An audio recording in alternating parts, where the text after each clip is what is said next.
Lately, I've been obsessed with making granny stitch blankets with some of my spare yarn that I have.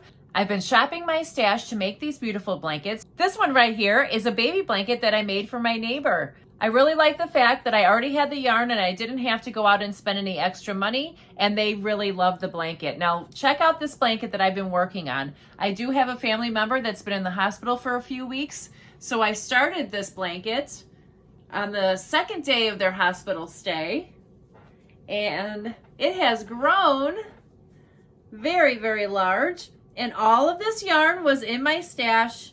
I didn't go out and buy any of it. Didn't this turn out cute? Now this is just your basic granny stitch. And I really like this part here. I added a little sparkle right around the border here. This is just a single crochet that I did. And I just kind of mixed up the colors, what I had extra on hand. So my daughter was really excited about this blanket, and of course she wanted me to make her one. Well, I don't have a lot of yarn left that she would really like, you know, not that many great playful colors for her type of blanket. So she went to Hobby Lobby and picked out these colors, and I'm going to make her a blanket just like mine with these colors. Check this out. Now this is showing up a little bit more neon than it really is in real life, but this is going to be the center of the blanket. All of this yarn I love this yarn from Hobby Lobby.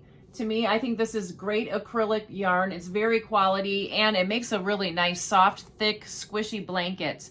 Now, this is going to be such a bright and cheery blanket. Look at, and then we got one more.